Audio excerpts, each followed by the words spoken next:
இன்றைய முக்கிய செய்திகள். அரசியல் சாசன உரிமைகளே ஜனநாயகத்தின் அடிப்படை என்று மோடி கருத்து.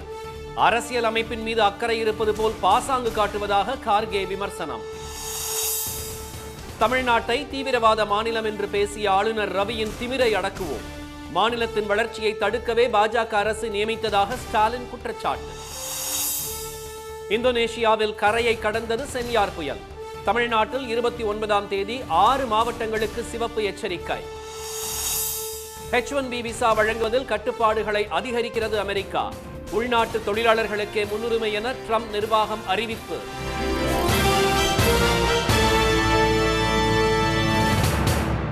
வணக்கம். வணக்கம். அரசியல் சாசனமே ஜனநாயகத்தின் அடிப்படை என்று பிரதமர் திரு மோடி கூறியுள்ள நிலையில் நமது அமைப்புகளை யார் சேதப்படுத்துகிறார்கள் என்று நாட்டு மக்களுக்கு நன்றாகவே தெரியும் என்று காங்கிரஸ் தலைவர் திரு கார்கே தெரிவித்துள்ளார். நாடு சுதந்திரம் பெற்றவுடன் டாக்டர் அம்பேத்கர் தலைமையில் உருவாக்கப்பட்ட அரசியலமைப்பு சட்டம் ஏற்றுக்கொள்ளப்பட்டதை நினைவு கூறும் வகையில் ஆண்டுதோறும் நவம்பர் 26ஆம் தேதி அரசியலமைப்பு தினமாக கொண்டாடப்படுகிறது. அதையொட்டி குடியரசுத் தலைவர் திருமதி திரௌபதி முர்மு தலைமையில் பழைய நாடாளுமன்ற கட்டட மைய மண்டபத்தில் இன்று விழா நடைபெற்றது. அதில் குடியரசு துணைத் தலைவர் திரு CP ராதாகிருஷ்ணன், பிரதமர் திரு மோடி, மாநிலங்களவை எதிர்க்கட்சித் தலைவர் திரு மல்லிகார்ஜுன கார்கே உள்ளிட்டோர் கலந்து கொண்டனர். அப்போது பேசிய திருமதி முர்மு, அரசியல் சாசனத்தை வழங்கிய முன்னோர்கள் நமது தனிப்பட்ட உரிமைகளும் ஜனநாயக உரிமைகளும் பாதுகாக்கப்பட வேண்டும் என விரும்பியதாக தெரிவித்தார். அரசியலமைப்பு தினத்தை முன்னிட்டு பிரதமர் திரு மோடி நாட்டு மக்களுக்கு எழுதியுள்ள கடிதத்தில், அரசியலமைப்பின் சக்தியே எளிய மற்றும் பொருளாதார ரீதியாக பின்தங்கிய குடும்பத்தில் இருந்து வந்த தம்மை 24 ஆண்டுகளுக்கும் மேலாக அரசியலில் தொடர்ந்து பணியாற்ற உதவியிருப்பதாக கூறினார். அரசியலமைப்பு சாசனம் நமக்கான உரிமைகளை வழங்குவதாக கூறிய அவர், அதுவே வலுவான ஜனநாயகத்திற்கு அடித்தளம் என்பதை உணர்ந்து நமது கடமைகளை செய்ய உறுதியேற்போம் என்று தெரிவித்துள்ளார். காங்கிரஸ் தலைவர் திரு கார்கே வெளியிட்டுள்ள எக்ஸ் வலைதள பதிவில், சுதந்திர போராட்டத்தில் மக்களுடன் நிற்காமல் பிரிட்டிஷ் சாம்ராஜ்யத்திற்கு சேவை செய்து கொண்டிருந்த சித்தாந்தத்தை கொண்டிருந்தவர்கள் இவர்கள்தான் என்று சாடியுள்ளார். அரசியலமைப்பின் மீது அக்கறை இருப்பது போல் பாஜகவும் RSS அமைப்பும் இப்போது பாசாங்கு காட்டுவதாக அவர் விமர்சித்துள்ளார். இந்தியாவின் அடையாளங்களான நீதி, சமத்துவம் மற்றும் சுதந்திரம் ஆகியவை பாஜக ஆட்சியின் கீழ் ஆபத்தில் உள்ளதாக கூறியுள்ள திரு கார்கே, நமது அமைப்புகளை யார் சேதப்படுத்துகிறார்கள் என்பது நாட்டு மக்களுக்கு நன்றாகவே தெரியும் என்று தெரிவித்துள்ளார். அனைத்து மக்களுக்கும் சொந்தமான இந்தியாவை ஒரு குறிப்பிட்ட கலாச்சாரம் அல்லது சித்தாந்தம் உரிமை கொண்டாட முடியாது என்று கூறியுள்ள முதலமைச்சர் திரு மு க ஸ்டாலின், அரசியலமைப்பில் பொதிந்துள்ள உண்மையான கூட்டாட்சியை நிலைநிறுத்தவும் மாநிலத்தின் உரிமைகளை பாதுகாக்கவும் தேவையான அனைத்தையும் செய்வோம் என்று கூறியுள்ளார். நீதி, சுதந்திரம், சமத்துவம் மற்றும் சகோதரத்துவத்திற்கு எதிரான அச்சுறுத்தல்களை எதிர்கொண்டு நமது குடியரசை பாதுகாப்பதே அரசியலமைப்பிற்கு நாம் செலுத்தும் மரியாதை என்றும் அவர் தெரிவித்துள்ளார். அமைதி பூங்காவாக திகழும் தமிழ்நாட்டை தீவிரவாத மாநிலம் என்று பேசியுள்ள ஆளுநரின் திமிரை அடக்குவோம் என்று முதலமைச்சர் திரு மு க ஸ்டாலின் கூறியுள்ளார். மாவட்டந்தோறும் களஆய்வு மேற்கொண்டு வரும் முதலமைச்சர் கோவை, ஈரோடு மாவட்டங்களில் 2 நாள் சுற்றுப்பயணம் மேற்கொண்டுள்ளார். இன்று காலை ஈரோடு மாவட்டம் வடக்குறிச்சியில் 4,90,00,000 ரூபாய் மதிப்பில் கட்டப்பட்ட சுதந்திர போராட்ட வீரர் பொல்லான் மணிமண்டபம் மற்றும் சிலையை திறந்து வைத்து மரியாதை செலுத்தினார். இதையடுத்து ஓடா நிலையில் உள்ள தீரன் சின்னமலை மணிமண்டபத்தில் மரியாதை செலுத்திய திரு ஸ்டாலின் புதிதாக முழு உருவ வெங்கல சிலை அமைக்கும் பணியை தொடங்கி வைத்தார். பின்னர் சோலார் பகுதிக்கு சென்ற அவர் ஈரோடு புதிய பேருந்து நிலையம் உள்ளிட்ட 235 கோடி ரூபாய் மதிப்பிலான முடிவுற்ற திட்டங்களை தொடங்கி வைத்தார். 91 கோடி ரூபாய் மதிப்பிலான புதிய திட்ட பணிகளுக்கு காணொலி மூலம் அடிக்கல் நாட்டிய திரு ஸ்டாலின் 278 கோடி ரூபாய் மதிப்பிலான நலத்திட்ட உதவிகளை பயனாளிகளுக்கு வழங்கினார். விழாவில் பேசிய முதலமைச்சர், வரலாற்றிலேயே இல்லாத அளவுக்கு திராவிட மாடல் ஆட்சியில் கடந்த 4.5 ஆண்டுகளில் ஈரோடு மாவட்டத்துக்கு 5491 கோடி ரூபாய் மதிப்பிலான நலத்திட்ட உதவிகள் வழங்கப்பட்டிருப்பதாகவும் 3836 கோடி ரூபாய் மதிப்பில் வளர்ச்சி திட்ட பணிகள் மேற்கொள்ளப்பட்டிருப்பதாகவும் குறிப்பிட்டார்.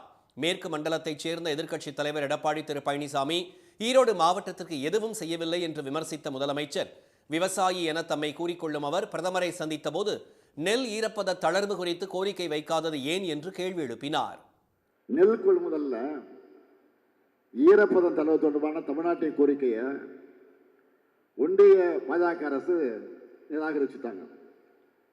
பழனிசாமி அவர்கள் உண்மையான விவசாயம் இருந்தால் என்ன செய்யணும், என்ன செஞ்சிருக்கணும்?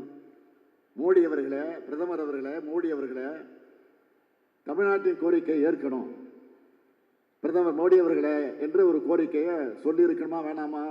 கலைஞர் பல்கலைக்கழக மசோதாவில் என்ன சட்ட பிரச்சனை உள்ளது என கேள்வி எழுப்பிய முதலமைச்சர், இந்த விவகாரத்தில் குடியரசுத் தலைவரை திமுக எம்பிக்கள் நேரில் சந்தித்து முறையிட உள்ளதாக தெரிவித்தார். மேலும் தமிழ்நாடு குறித்து தொடர்ந்து அவதூறாக பேசும் ஆளுநரின் ஆணவத்தை அடக்குவோம் என்றும் திரு ஸ்டாலின் காட்டமாக கூறினார். அமைதி பூங்காவாக இருக்கக்கூடிய தமிழ்நாட்டை தீவிரவாத மாநிலம் திமிரெடுத்து பேசியிருக்கிறார்.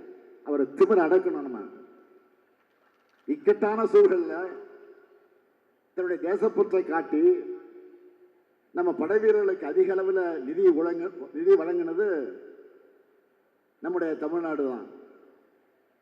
அப்படிப்பட்ட தமிழர்களை தேச விரோதிகள் என்று சித்தரிக்கக்கூடிய ஆளுநர் பேச்சு என்பது வன்மையாக கண்டிக்கக்கூடியது. தமிழ்நாட்டின் வளர்ச்சியை தடுப்பதற்காகவே திரு RN ரவியை மத்திய பாஜக அரசு ஆளுநராக நியமித்திருக்கிறது என்று முதலமைச்சர் குறிப்பிட்டார். அந்தியூர் மற்றும் எண்ணமங்கலத்தில் நிபந்தனை பட்டாசுகள் அயன் பட்டாசுகளாக மாற்றம், கோபிச்செட்டிப்பாளையம் நகராட்சிக்கு புதிய கட்டடம், தோணிமடுவு பள்ளத்தில் புதிய தடுப்பணை உள்ளிட்ட 6 முக்கிய அறிவிப்புகளையும் முதலமைச்சர் வெளியிட்டார். மலாக்கா ஜலசந்தியில் உருவான சென்யார் புயல் இந்தோனேஷியாவில் கரையை கடந்ததாக இந்திய வானிலை மையம் அறிவித்துள்ளது. அந்தமான் அருகே நிலவி வந்த காற்றழுத்த தாழ்வு மண்டலம் மேற்கு திசை நோக்கி நகர்ந்து ஆழ்ந்த காற்றழுத்த தாழ்வு மண்டலமாக வலுப்பெற்ற நிலையில் இன்று காலை 5:30 மணி நிலவரப்படி சென்யார் புயலாக உருமாறியது. இது மலாக்கா ஜலசந்தி மற்றும் அதனை ஒட்டிய வடமேற்கு திசையில் நகர்ந்து காலை 7:30 மணியில் இருந்து 8:30 மணி அளவில் இந்தோனேஷியா கடற்கரையை கடந்தது. புயல் கரையை கடந்த போது 90 கிலோமீட்டர் வேகத்தில் சூறைக்காற்று வீசியது. வடகிழக்கு இந்தோனேஷியாவின் கடலோர பகுதிகளில் மையம் கொண்டுள்ள சென்யார் நாளை காலை வரை புயலாக நீடிக்கக்கூடும் என்றும் அதற்கடுத்த 24 மணி நேரத்தில் கிழக்கு திசை நோக்கி நகர்ந்து படிப்படியாக வலுவிழக்கக்கூடும் என்றும் வானிலை மையம் கூறியுள்ளது. இதனிடையே தெற்கு வங்கக்கடலில் உருவான ஆழ்ந்த காற்றழுத்த தாழ்வு பகுதி இன்று காலை 8:30 மணி அளவில் தென்கிழக்கு இலங்கை இந்திய பெருங்கடல் பகுதிகளில் நிலவியதாக வானிலை மையம் தெரிவித்துள்ளது. இது அடுத்த 24 மணி நேரத்தில் வடமேற்கு திசையில் நகர்ந்து தாழ்வு மண்டலமாக வலுப்பெறக்கூடும் என்றும் அதற்கடுத்த 48 மணி நேரத்தில் மேலும் வலுப்பெற்று வட தமிழகம், புதுச்சேரி கடலோர பகுதிகளை நோக்கி நகரக்கூடும் என்றும் தெரிவிக்கப்பட்டுள்ளது. இந்நிலையில் இன்று குமரி, நெல்லை, தூத்துக்குடி, ராமநாதபுரம் ஆகிய மாவட்டங்களில் கனமழைக்கான மஞ்சள் எச்சரிக்கை விடுக்கப்பட்டுள்ளது. ராமநாதபுரம், புதுக்கோட்டை, தஞ்சை, திருவாரூர் மாவட்டங்களில் நாளையும், தஞ்சை, திருவாரூர், நாகையில் நாளை மறுநாளும் மிக கனமழை பெய்யக்கூடும் என்று கூறியுள்ள வானிலை மையம் 29ஆம் தேதி செங்கல்பட்டு, விழுப்புரம், கடலூர், திருவாரூர், நாகை, மயிலாடுதுறை மாவட்டங்களில் அதிகனமழைக்கான சிவப்பு எச்சரிக்கை விடுத்துள்ளது. தமிழ்நாடு, புதுச்சேரி மற்றும் காரைக்கால் பகுதிகளில் வரும் 1ஆம் தேதி வரை கனமழை நீடிக்கும் என்றும் வானிலை மையம் தெரிவித்துள்ளது. வெளிநாட்டினருக்கு H1B விசா வழங்குவதில் கட்டுப்பாடுகளை அதிகரிக்கும் வகையில் அமெரிக்க தொழிலாளர்களுக்கு முன்னுரிமையை உறுதிப்படுத்தும் நடவடிக்கையை ட்ரம்ப் நிர்வாகம் தொடங்கியுள்ளது. தொழிலாளர் துறையின் நெருப்புச்சுவர் என்ற திட்டத்தின் கீழ் சம வேலைவாய்ப்பு ஆணையம் உள்ளிட்ட துறைகள் தகுதியுள்ள அமெரிக்கர்களுக்கான வாய்ப்புகளை உறுதி செய்வதுடன் H1B விசாக்களை முறைகேடாக பயன்படுத்தும் நிறுவனங்கள் மீதும் நடவடிக்கை எடுக்கப்பட உள்ளது.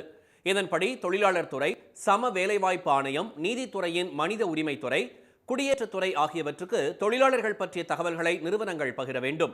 அமெரிக்க தொழிலாளர்களுக்கு எதிரான செயல்பாடுகளை அரசு முழு பலம் கொண்டு ஒடுக்கும் என்று தொழிலாளர் துறை அமைச்சர் லாரி சாவேஸ் ரீமர் தெரிவித்துள்ளார். தொழிலாளர்களை வேலைக்கு சேர்ப்பதில் தொழிலாளர் சட்டங்கள் முறையாக பின்பற்றப்படுகின்றனவா என்பதும் தீவிரமாக கண்காணிக்கப்பட உள்ளது. இதனிடையே அமெரிக்க பொருளாதார நிபுணரும் முன்னாள் நாடாளுமன்ற உறுப்பினருமான டேவ் பிராட் சீனர்களுக்கு 12% H1B விசாக்கள் வழங்கப்படும் நிலையில் இந்தியர்களுக்கு 71% விசாக்கள் வழங்கப்படுவதாக கூறியுள்ளார். சென்னையில் உள்ள அமெரிக்க துணை தூதரகத்தில் அனுமதிக்கப்பட்ட அளவை விட 2.5 மடங்கு அதிகமாக H1B விசாக்கள் வழங்கப்பட்டதில் மோசடி நடந்திருப்பதாக டேவ் பிராட் குற்றம் சாட்டியுள்ளார். மத்திய பிரதேச மாநிலம் போபாலில் உள்ள VIT பல்கலைக்கழகத்தில் மஞ்சள் காமாலை பாதிப்பு ஏற்பட்டதை கண்டித்து மாணவர்கள் நடத்திய போராட்டத்தில் ஏராளமான வாகனங்கள் தீயிட்டு கொளுத்தப்பட்டன. இந்தூர் போபால் சாலையில் அமைந்துள்ள அந்த பல்கலைக்கழகத்தின் விடுதி மாணவர்களுக்கு தரமற்ற குடிநீர் வழங்கப்படுவதாகவும் இதனால் மாணவர்களுக்கு தொடர்ந்து மஞ்சள் காமாலை பாதிப்பு ஏற்படுவதாகவும் புகார் எழுந்தது. இதுகுறித்து பல்கலைக்கழக நிர்வாகத்திடம் பலமுறை புகார் தெரிவித்தும் எவ்வித நடவடிக்கையும் எடுக்கப்படவில்லை என்று மாணவர்கள் குற்றம் சாட்டியுள்ளனர். இந்நிலையில் மஞ்சள் காமாலை பாதிப்பால் 3 மாணவர்கள் இறந்துவிட்டதாக வதந்தி பரவியதைத் தொடர்ந்து ஆத்திரமடைந்த ஆயிரக்கணக்கான மாணவர்கள் நேற்றிரவு பல்கலைக்கழக வளாகத்தில் திரண்டு அங்கிருந்த வாகனங்களை அடித்து நொறுக்கி தீ வைத்தனர். வளாகத்தில் இருந்த பொருட்களை சேதப்படுத்திய மாணவர்கள் துணைவேந்தர் அலுவலகத்தையும் சூறையாடினர். இதனால் பல்கலைக்கழக வளாகமே போர்க்களம் போல காட்சியளித்தது. சம்பவ இடத்துக்கு விரைந்து வந்த காவல்துறையினர் நீண்ட நேரம் போராடி மாணவர்களை சமாதானப்படுத்தினர். அதன் பின்னரே நிலைமை கட்டுக்குள் வந்தது. இதனிடையே மஞ்சள் காமாலையால் 3 மாணவர்கள் இறந்ததாக கூறப்படுவதை பல்கலைக்கழக நிர்வாகம் மறுத்துள்ளது. போராட்டம் காரணமாக இம்மாத இறுதி வரை பல்கலைக்கழகத்துக்கு விடுமுறை அறிவிக்கப்பட்டுள்ளது. அதிமுகவில் இருந்து நீக்கப்பட்ட முன்னாள் அமைச்சர் திரு செங்கோட்டையன் தாவேகா தலைவர் திரு விஜயை சந்தித்து பேசியது தமிழக அரசியலில் பரபரப்பை ஏற்படுத்தியுள்ளது. பிரிந்திருக்கும் அதிமுக ஒன்றிணைய வேண்டும் என்று கூறிய திரு செங்கோட்டையன் பொதுச் செயலாளர் எடப்பாடி திரு பழனிசாமிக்கு எதிராக போர்க்கொடி தூக்கியதை தொடர்ந்து அதிமுகவில் இருந்து நீக்கப்பட்டார். அடுத்த கட்ட நடவடிக்கை குறித்து தமது ஆதரவாளர்களுடன் ஆலோசித்து வந்த நிலையில் சட்டப்பேரவைத் தலைவர் திரு அப்பாவுவை இன்று சந்தித்த திரு செங்கோட்டையன் தமது எம்எல்ஏ பதவியை ராஜினாமா செய்தார். அப்போது அவரிடம் தாவேகாவில் இணையவிருப்பதாக வெளியான செய்திகள் குறித்து கேள்வி எழுப்பப்பட்டது. அதற்கு பதிலளிக்க அவர் மறுத்துவிட்டார். ஆனால் திடீரென இன்று மாலை பட்டினப்பாக்கத்தில் உள்ள தாவேகா தலைவர் திரு விஜயின் இல்லத்துக்கு சென்ற திரு செங்கோட்டையன் அவரை சந்தித்து பேசினார். இதையடுத்து திரு செங்கோட்டையன் நாளை திரு விஜய் முன்னிலையில் தாவேகாவில் முறைப்படி இணைய உள்ளதாக செய்திகள் வெளியாகியுள்ளன. இனி வருவது செய்தி துளிகள். மதுரையில் மெட்ரோ ரயில் திட்டத்தை கொண்டு வருவதற்கான விரிவான திட்ட அறிக்கையை முறையாக சரி செய்து மீண்டும் அனுப்ப உத்தரவிடக் கோரிய வழக்கில் மத்திய மாநில அரசுகள் மற்றும் மெட்ரோ ரயில் இயக்குநர் தரப்பில் பதில் மனு தாக்கல் செய்ய உயர்நீதிமன்ற மதுரை கிளை உத்தரவிட்டுள்ளது. வழக்கு தொடர்ந்தவர் தரப்பில் 2011 கணக்கெடுப்பின்படி சுமார் 15 லட்சம் மக்கள் தொகை என கூறி திட்ட அறிக்கை திருப்பி அனுப்பப்பட்டுள்ளது என்றும் அந்த கணக்கெடுப்பு 14 ஆண்டுகள் முந்தையது என்றும் தெரிவிக்கப்பட்டது. விளக்கம் கேட்டு திட்ட அறிக்கை திருப்பி அனுப்பப்பட்டுள்ளதாக குறிப்பிட்ட நீதிபதிகள் வழக்கு விசாரணையை அடுத்த மாதம் 16ஆம் தேதிக்கு ஒத்திவைத்தனர். தமிழ்நாடு தனிமைப்படுத்தப்பட்டுள்ளது. தமிழ்நாட்டில் பீகாரிகள் அச்சுறுத்தப்படுகின்றனர் என்பதாக ஆளுநர் திரு RN ரவி அண்மையில் அளித்த பேட்டி எந்த வகையிலும் ஏற்றுக்கொள்ள முடியாதது என்று தமிழ்நாடு காங்கிரஸ் தலைவர் திரு செல்வ பெருந்தகை கூறியுள்ளார். மாநிலத்தின் ஒற்றுமையையும் சமூக அமைதியையும் பாதிக்கக்கூடிய வகையில் தொடர்ந்து ஆளுநர் பேசி வருவதாக அவர் கூறியுள்ளார். தமிழ்நாட்டில் தேச விரோத சிந்தனைகளும் பயங்கரவாத போக்குகளும் நிலவுவதாக ஆளுநர் கூறியதற்கு இந்திய கம்யூனிஸ்ட் மாநில செயலாளர் திரு மு வீரபாண்டியன் கண்டனம் தெரிவித்துள்ளார். வட மாநிலங்களில் இருந்து புலம்பெயர்ந்து வந்த லட்சக்கணக்கான தொழிலாளர்களுக்கு தமிழ்நாடு வேலைவாய்ப்பு வழங்கி கண்ணியமான வாழ்க்கை சூழலை ஏற்படுத்தியுள்ள உண்மையை மறுத்து பேசும் அவர் தமிழர்களுக்கு எதிராக வெளி மாநில தொழிலாளர்களை நிறுத்தும் பேராபத்தான செயலில் ஈடுபட்டிருப்பதை பேட்டி வெளிப்படுத்துவதாக திரு வீரபாண்டியன் குற்றம் சாட்டியுள்ளார். சிவகங்கை மாவட்டம் கீழடி அருகே அம்பலத்தாடியில் சிதிலமடைந்த பெருமாள் கோயிலில் 12ஆம் நூற்றாண்டைச் சேர்ந்த பிற்கால பாண்டிய மன்னர் கால கல்வெட்டு சிதிலமடைந்த பெருமாள், ஸ்ரீதேவி, பூதேவி, கருடாழ்வார் உட்பட 12 சிலைகள் கண்டெடுக்கப்பட்டன. இவற்றை கண்டெடுத்த தொல்லியல் ஆய்வாளர் நாராயணமூர்த்தி அம்பலத்தாடி கிராமத்திலும் தொல்லியல் ஆய்வுகளை மேற்கொள்ள வேண்டும் என்று கேட்டுக்கொண்டார். நெல் கொள்முதலுக்கான ஈரப்பதத்தை 22% உயர்த்த கோரி விழுப்புரத்தில் விவசாயிகள் கருப்பு பட்டை அணிந்து ஆர்ப்பாட்டத்தில் ஈடுபட்டனர். விளைபொருட்களுக்கு குறைந்தபட்ச ஆதார விலை நிர்ணயிக்க வேண்டும், விவசாய பயிர்க்கடனை ரத்து செய்ய வேண்டும் என்பன உள்ளிட்ட கோரிக்கைகளை வலியுறுத்தி விவசாயிகள் முழக்கங்களை எழுப்பினர். இதே கோரிக்கைகளுக்காக திருவாரூர் ரயில் நிலையம் முன்பு ஐக்கிய விவசாயிகள் முன்னணி சார்பில் நடைபெற்ற ஆர்ப்பாட்டத்தில் நூற்றுக்கணக்கானோர் கலந்து கொண்டனர். பொள்ளாச்சியிலும் கருப்பு பட்டை அணிந்து ஐக்கிய விவசாயிகள் முன்னணியினர் தர்ணா போராட்டத்தில் ஈடுபட்டனர். கொடுத்த வாக்குறுதியை மோடி அரசு இன்றைக்கு வரைக்கும் நிறைவேற்றவில்லை. 3 வேளாண் சட்டங்களையும் மிகப்பெரிய போராட்டத்திற்கிடையில் திரும்ப பெற்றது மோடி அரசு.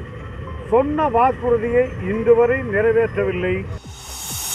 2040ஆம் ஆண்டில் இந்தியா விண்வெளிக்கு செயற்கைக்கோள்களையும் மனிதர்களையும் அனுப்புவதில் மற்ற நாடுகளுக்கு இணையாக இருக்கும் என்று இஸ்ரோ தலைவர் திரு நாராயணன் தெரிவித்துள்ளார். நாகர்கோவிலில் செய்தியாளர்களிடம் பேசிய அவர் 2027ஆம் ஆண்டிற்குள் ககன்யான் திட்டம் மூலம் மனிதர்களை விண்வெளிக்கு அனுப்புவதற்கான பணிகள் நடைபெற்று வருவதாக கூறினார். 2040 இந்தியா மற்ற நாடுகளுக்கு ஈக்குவலா ராக்கெட்னாலும் சரி, செயற்கைக்கோள்னாலும் சரி, அப்ளிகேஷன்னாலும் சரி, ஆட்கள் அனுப்பக்கூடிய திட்டம்னாலும் சரி, அவங்களுக்கு ஈக்குவலா நாங்க வரதுக்குள்ள ஒர்க் பண்ணிட்டு இருக்கோம். வேதாரண்யம் அருகே உம்பளச்சேரியில் 1200 ஏக்கரில் பயிரிடப்பட்டுள்ள தாளடி சம்பா நெற்பயிர்கள் நீரில் மூழ்கியதால் விவசாயிகள் வேதனை அடைந்துள்ளனர். நேரடி நெல் விதைப்பு மூலம் சாகுபடி செய்யப்பட்டுள்ள நிலையில் 5 நாட்களாக பெய்த தொடர் மழை காரணமாக நாற்றுகள் அழுக தொடங்கியுள்ளதாக அவர்கள் கூறினர்.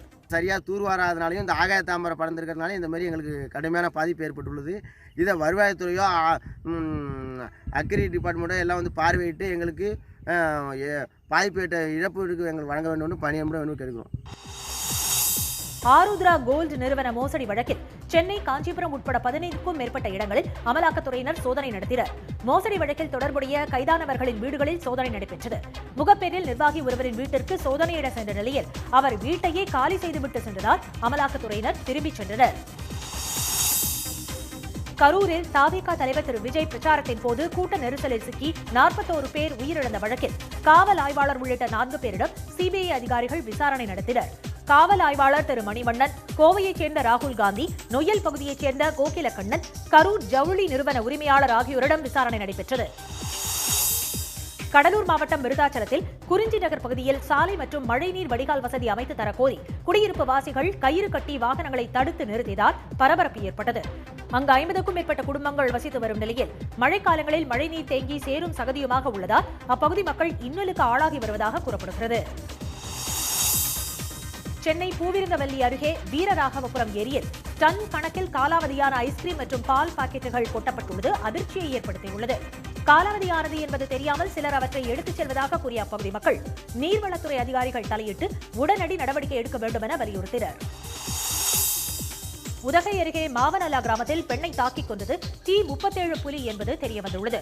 ட்ரோன் கேமரா மற்றும் 40க்கும் மேற்பட்ட தானியங்கி கேமராக்கள் மூலம் வனத்துறையினர் கண்காணித்து வரும் நிலையில் கூண்டு வைத்து புலியை விரைந்து பிடிக்குமாறு கிராம மக்கள் கோரியுள்ளனர். இந்த புலியை மடான்னு பிடிச்சி இந்த கூண்டுக்குள்ளே போட்டிங்கன்னா இந்த எல்லா ஆணையர்களுக்கும் ரொம்ப நன்றியாக இருக்கும். மனுஷன் அடித்தது நான் பார்த்ததில்லை, இதுதான் புதுசாக பார்க்குறேன். ஸ்ரீநகரில் உள்ள காஷ்மீர் பல்கலைக்கழகத்தில் இளைஞர் திருவிழா உற்சாகமாக கொண்டாடப்பட்டது. மாணவர்களுக்கு ஓவியம் வரையும் போட்டி நடத்தப்பட்டது. இசை, பாடல் உள்ளிட்ட கலைகளிலும் மாணவர்களின் திறனை வெளிப்படுத்தும் வகையில் நிகழ்ச்சிகள் நடத்தப்பட்டன. இன்றைய வர்த்தக முடிவில் மும்பை பங்குச்சந்தை குறியீட்டு எண் சென்செக்ஸ் 1022 புள்ளிகள் உயர்ந்து 85,609 புள்ளிகளாக இருந்தது. தேசிய பங்குச்சந்தை குறியீட்டு எண் நிஃப்டி 320 புள்ளிகள் அதிகரித்து 26,205 புள்ளிகளாக நிறைவடைந்தது. சென்னையில் இன்று ஆபரண தங்கத்தின் விலை சவரனுக்கு 640 ரூபாய் அதிகரித்து ஒரு சவரன் 94,400 ரூபாயாகவும் ஒரு கிராம் 11,800 ரூபாயாகவும் உள்ளது. வெள்ளி விலை கிராமுக்கு 2 ரூபாய் உயர்ந்து ஒரு கிராம் 176 ரூபாயாக உள்ளது. மீண்டும் இன்றைய முக்கிய செய்திகள். அரசியல் சாசனமே ஜனநாயகத்தின் அடிப்படை என்று மோடி கூறியுள்ள நிலையில் நமது அமைப்புகளை யார் சேதப்படுத்துகிறார்கள் என்று நாட்டு மக்களுக்கு நன்றாகவே தெரியும் என கார்கே தெரிவித்துள்ளார். அமைதி பூங்காவாக திகழும் தமிழ்நாட்டை தீவிரவாத மாநிலம் என்று பேசியுள்ள ஆளுநரின் திமிரை அடக்குவோம் என்று முதலமைச்சர் ஸ்டாலின் கூறியுள்ளார். H-1B விசா வழங்குவதில் கட்டுப்பாடுகளை அதிகரிக்கும் வகையில் அமெரிக்க தொழிலாளர்களுக்கு முன்னுரிமையை உறுதிப்படுத்தும் நடவடிக்கையை ட்ரம்ப் நிர்வாகம் தொடங்கியுள்ளது. இத்துடன் இந்த செய்திகள் நிறைவடைந்தன. மீண்டும் சன் டிவியில் செய்திகள் நாளை காலை 7:30 மணிக்கு. செய்திகளை உடனுக்குடன் தெரிந்து கொள்ள QR கோடை ஸ்கேன் செய்து சன் நியூஸ் வாட்ஸ்அப் சேனலில் இணைந்திருங்கள். வணக்கம். வணக்கம்.